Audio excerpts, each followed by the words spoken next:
నమస్తే అండి. Welcome to Shrimati K Satyavathi channel. మనం కైలాసగిరి యాత్ర గురించి చెప్పుకుంటున్నాం కదండి.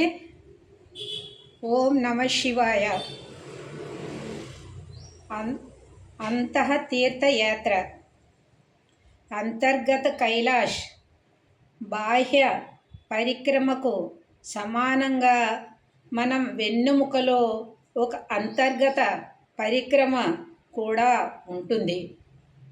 కైలాష్ మీ సుషుమ్నా నాడి మధ్య మార్గం, మానస సరోవర మనస్సు స్వచ్ఛత, రాక్షసతాల్ అవచేతనంలోని నీడలు, డోల్మాలా అహంకారాన్ని దాటి ఎదగడం. ఈ యాత్ర భౌగోళిక ప్రయాణం మాత్రమే కాదు, అది నాడీ వ్యవస్థ మరియు చైతన్యాన్ని మారుస్తున్న ఆధ్యాత్మిక ప్రక్రియ. ఇది మనం కైలాసగిరి గురించి మనం తెలుసుకున్నామండి. మనం ఈరోజు ఎక్కడికి వెళ్ళాము ఏంటి దానికి డీటెయిల్స్ చెప్తాను. 6వ రోజు 10 జూన్ బుధవారం. ముందు రోజు మంగళవారం సాగాలో ఉన్నాం కదండి. ఈరోజు కూడా సాగాలోనే ఉన్నామండి.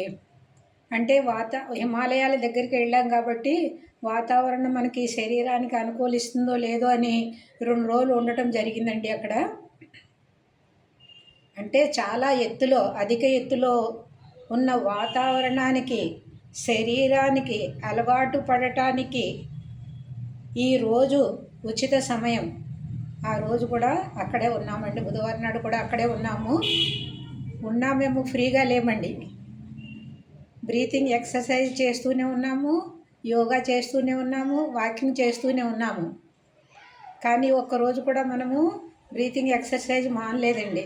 వెళ్ళినప్పటి నుంచి ఇంటికి వచ్చే ముందు రోజు వరకు చేస్తూనే ఉన్నాము. దానివల్ల అందరం కూడా శంకర్ భగవాన్కి సంపూర్ణ అనుగ్రహంతో ఎవ్వరూ సిక్ అవ్వకుండా ఎవరింటికి వాళ్ళు చక్కగా వచ్చామండి. చాలా చాలా సంతోషమైంది. కానీ మనం మానస సరోవర యాత్ర వెళ్ళాలంటే 2 విషయాలు ముఖ్యంగా మనం గుర్తుంచుకోవాలి. మనకు ఒకటి, మన శరీరం ఎంత ఫిట్గా ఉంది అని ఆలోచించుకోవాలి.